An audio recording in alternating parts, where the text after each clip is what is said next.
Salam jumpa Bapak Ibu trader sekalian. Hari ini kita ada di tanggal 29 Juni 2021. Udah mendekati akhir bulan ya.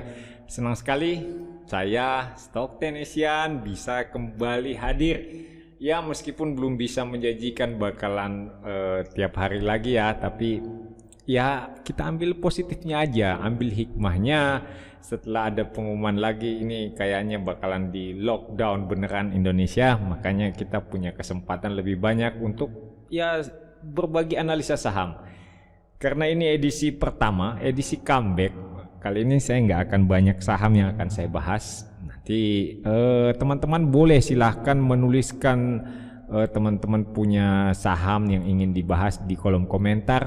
Nanti kita akan bahas ya di edisi berikutnya. Mudah-mudahan besok kita udah bisa bahas lagi deh, karena dilihat-lihat kan ini kondisi kayak gini, kita akan lebih banyak di rumah. Saya juga kebetulan harus lebih banyak di rumah karena orang tua saya sedang dalam tahap isolasi mandiri ya. Jadi kedua orang tua sedang dalam isolasi karena terdeteksi positif COVID-19. Kawan-kawan yang baru ketemu channel Stock Technician, selamat datang, selamat bergabung. Demikian juga dengan teman-teman yang baru kembali menyimak. Tenang aja, memang ini video comebacknya. Jadi ya selama ini bisa dikatakan gak ada yang ketinggalan lah, karena memang selama ini beberapa bulan ini saya absen untuk memberikan analisa harian ya, analisa saham harian. Ya mudah-mudahan beberapa hari sambil menikmati kita punya work from home, saya bisa kembali berbagi untuk analisa sahamnya. Karena ya kita kerja dari rumah kan, artinya ya kerja dari rumah sih, tapi tradingnya kan tetap jalan ya. Seperti biasa kita akan mulai dengan IHSG. Nah ini adalah chart IHSG yang sudah saya kasih Fibonacci. Teman-teman lihat belum ada perubahannya di saya punya chart. Saya punya chart tetap bentuknya pakai candlestick, terus ada indikator MACD, kemudian di bawahnya ada CCI. CCI yang saya pakai di sini CCI 20 sehingga lebih mudah diterima oleh berbagai pihak. Sebab kalau saya sendiri menggunakan CCI, saya suka yang lebih lambat. Saya biasanya menggunakan CCI 50. Nah, nanti teman-teman yang belajar indikator silahkan dicek dulu bagaimana, apa maksudnya itu angka-angka di belakangnya, CCI 20, CCI 50 atau bagaimana, itu kan besar beberapa candle yang kita lihat. Jadi kalau saya menggunakan CCI 20 artinya indikator CCI saya ini hanya melihat 20 hari ke belakang, 20 candle ke belakang, 20 candle sebelumnya yang sudah ada. Nah kalau saya menggunakan CCI 50 berarti saya akan melihat sepanjang sekitar 3 bulan lah. Nah, 50 candle itu kita anggap biasanya di sekitar 2-3 bulan gitu ya. Teman-teman boleh nanti mempelajari indikator, dicek dulu biar lebih sesuai dengan teman-teman punya gaya trading. Oke, di sini kita punya IHSG hari ini kelihatannya kecil ya, hijau kecil, teman-teman bisa lihat. Nah, kalau di Fibonacci teman-teman lihat di sini ada gap D38,2 langsung menembus naik sampai 50%, kemudian turun lagi. Ya begitulah kalau di teman-teman bergerak di Fibonacci, angkanya itu maksudnya berhentinya pergerakan itu biasanya ada di sekitar level Fibonacci. Nah, itulah keistimewaan kalau kita pakai Fibonacci kan nggak terlalu ribet-ribet lagi untuk lihat menentukan di mana support ataupun resisten. Probabilitasnya lebih bagus kalau kita menggunakan Fibonacci sehingga kita bisa menentukan kira-kira di mana sih support untuk IHSG. Nah, teman-teman di sini bisa lihat di Fibonacci yang warna kuning ini, teman-teman lihat ada support berikutnya ada di level 23,6 di angka 5.894. Nah, di sini ya teman-teman lihat ini support. Udah pernah teruji di sini di tanggal 21 Juni. Nah, kemudian indeksnya kembali naik ya. Nah, di sini akan dilakukan retest. Kita akan testing lagi supportnya nih. Kayaknya akan dites lagi. Kenapa bisa dibilang tes lagi, Pak? Padahal candle hari ini candle hijau. Benar, candle hari ini candle hijau. Tapi teman-teman lihat low-nya, low candle hari ini itu lebih rendah dari low yang kemarin, sedangkan high-nya tidak lebih tinggi dari high kemarin. Ini bisa kita katakan ini sih gejala turun ya. Ini kemungkinan indeks lagi jalan turun. kita nggak usah meramal masa depan, tapi kita bisa ya kayaknya ini sih masih turun ya. Kita masih bisa berjaga-jaga. Yang belum punya posisi mungkin masih bisa dapat di harga yang lebih miring gitu ya. Itu tujuannya. Tapi kalau yang udah punya posisi, apalagi teman-teman yang pegang saham-saham utama ya, saham-saham lapis pertama, blue chipnya apa ya dia punya, ya penggerak IHSG lah, lebih mudah saya omong gitu ya. Itu teman-teman mesti lebih waspada. Kalau IHSG turun ya biasanya sih penggerak-penggerak utamanya itu yang duluan turun. Untuk selanjutnya kalau IHSG turun itu kita akan lihat ketemu dengan support 5894 ya. Kemudian untuk resistennya kita punya resisten, saya kira resisten kita bukan di 38,2 ya, resistennya ada di sekitar 50% ini di 6064. Tapi kalau teman-teman penasaran lagi benar nggak sih support kita punya IHSG ada di 5894, teman-teman boleh menambahkan satu Fibonacci lagi. Saya akan coba gambar Fibonacci-nya ya. Nah, seperti ini saya punya Fibonacci yang warna biru. Teman-teman bisa lihat bagaimana Fibonacci itu ya membantu kita menentukan support dan resisten. Teman-teman bisa lihat di sini Fibonacci yang warna biru, IHSG bergeraknya langsung turun itu ya.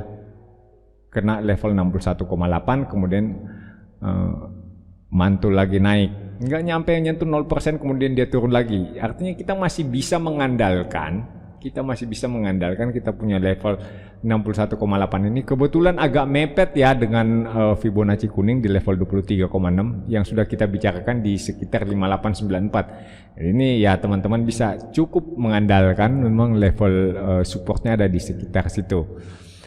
Kemungkinannya memang masih turun kalau dilihat situasi seperti ini ya. Pergerakan IHSG juga tidak terlalu bagus, mencoba membuat high tapi akhirnya toh nggak bisa tembus resisten di sini ya. Ini ada resisten, teman-teman lihat kalau kita punya resisten, nah inilah ya. Nah seperti inilah kira-kira kita punya resisten. Ya masih dalam area-area resisten lah, teman-teman nggak bisa mengatakan bahwa udah tembus resisten karena cuma naik, cuma testing, kena doang, cuma di endus doang dia punya resisten, tembus-tembusnya kemudian udah turun lagi. Jadi kita belum bisa mengatakan ya IHSG sudah menembus resisten. Kita masih katakan dia tertahan di resisten dan kemungkinannya ini akan turun lagi. Apakah akan testing support di 5.700? Ya kita akan lihat sama-sama. Kayaknya sih saya merasa itu akan terjadi.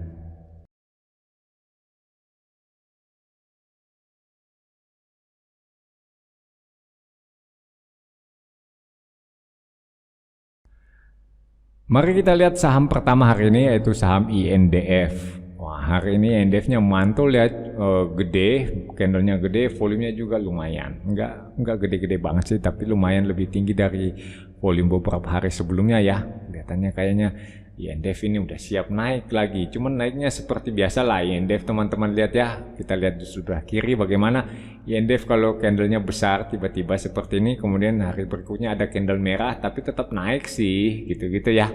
Kelihatannya seperti itu. Jadi di sini kesimpulannya bagaimana? Ya kesimpulannya kalau kita lihat INDF ya mantul sih dari support gitu ya. Kita bisa gambarkan dulu seperti ini. Ini supportnya sebelumnya. Nah, teman-teman lihat ya. Di sini dia turun, support, kemudian dia mantul naik. Ya ini tembus support, ya betul tembus support, tapi dia pembukaannya yang ada di bawah support, kemudian closingnya udah kembali naik di atas support, dan ini dia bertahan di atas support. Saya kira, nah supportnya di angka ini sekitar 6.050 ini masih bertahan. Anggaplah 6.000 dia punya support ya. Anggap aja 6.000, kayaknya support 6.000 masih bertahan cukup kuat. Kalau dilihat gaya-gayanya sih, ini di sini lihat di sini ini turunnya volume mengecil gitu ya. Di sini volume rata-rata kayaknya sih bakalan naik tapi pelan-pelan, naiknya pelan-pelan, nggak akan ada lonjakan. Karena lonjakan naiknya akan pelan-pelan, tapi ya semoga naik sih. Kalau kelihatannya sini bakalan naik. Ya bisa lah cuan beberapa persen dari INDF. Dengan menggunakan Fibonacci, teman-teman akan melihat bagaimana INDF ini mantul sampai ke 50%, kemudian turun kembali ke 23,6, kemudian naik lagi, dan entah mengapa ya, nah hari ini dia closingnya dekat-dekat dengan Fibonacci 50% lagi. Ya, itu adalah salah satu trik untuk meningkatkan akurasi dalam analisa. Jadi kalau teman-teman mau meningkatkan akurasi, mungkin bisa menggunakan Fibonacci. Jadi bukan cuma sekedar meningkatkan akurasi, teman-teman harus bisa menggunakan akurasi itu sehingga bisa menghasilkan yang lebih baik dalam trading. Jangan cuma akurasinya yang baik, tapi teman-teman gagal dalam eksekusinya sehingga akurasi baik hasilnya tetap jeblok. Akurasi bagus, teman-teman punya akurasi naik, mungkin bisa sampai di sekitar 65% gitu ya. Akurasi tingkat kebenaran analisanya itu bisa bagus searah dengan pasar, tapi itu harus diikuti dengan teman-teman punya pengaturan reward to risk ratio sehingga ya akurasi bagus, hasil juga lebih bagus. Jangan udah akurasi bagus tapi reward to risk ratio sangat menyedihkan sehingga ya sarwa keneh gitu loh, tetap aja jeblok. Mestinya sih akurasi makin bagus, reward to risk ratio dipertimbangkan dengan matang sehingga hasil secara total teman-teman bisa dapat cuan dari pasar saham. Target berikutnya untuk pergerakan INDF, teman-teman bisa lihat dekat-dekat aja dulu ya, itu ada di sekitar sini, di sekitar 61,8% ini ya. Sini teman-teman bisa lihat sekitar angka 6350 itu akan tercapai. Kemudian INDF-nya akan bergerak biasalah, bergerak santai dia, karena kita lihat untuk pergerakan INDF ini kayaknya seperti itu. Setelah dia mentok di Fibonacci 50%, dia nggak akan langsung terbang tinggi setinggi-tingginya gitu ya. Dia biasanya bergerak sideways, pelan-pelan, tapi kelihatannya sih cenderung naik. Begitu menurut saya.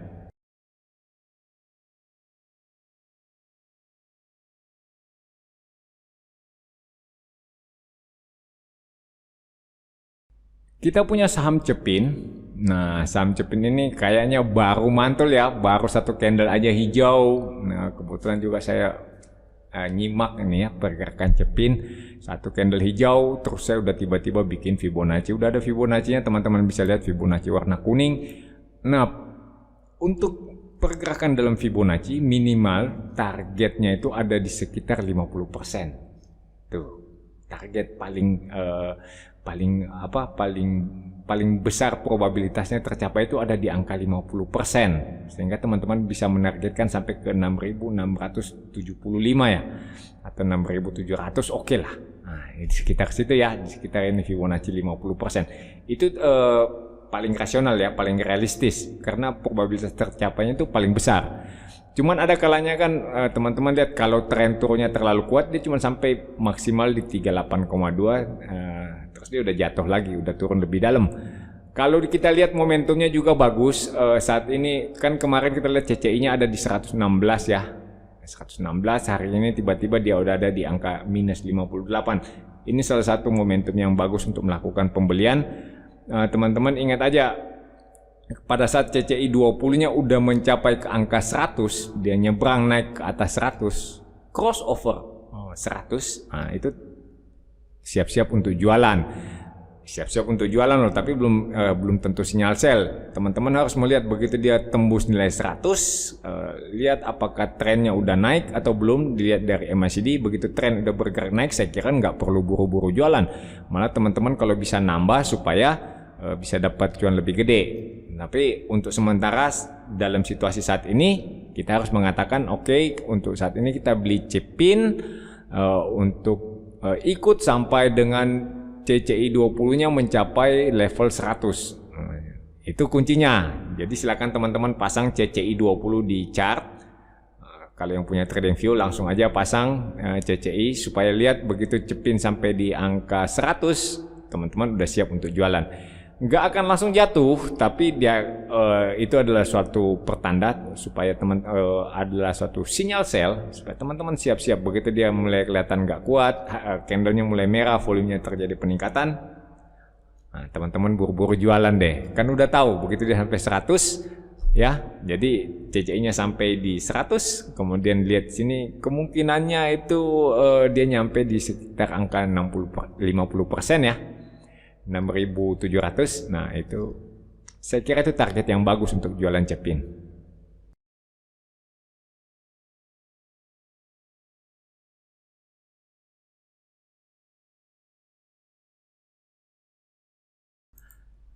Selanjutnya saya punya Elsa. Wow, Elsa ini kenapa ya? Ada apa dengan kamu Elsa? Kenapa kok kamu turun seperti ini? Oke, saya punya seperti ini.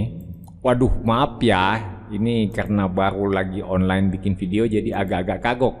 Sebenarnya supportnya kan biasanya saya warnain hijau ya, resistannya warnanya merah. Tapi tadi kayaknya agak-agak ngaco karena udah terlalu lama nggak bikin video. Jadi ya mohon maklum lah, minta maaf-maaf aja dulu ya, punten sadayana.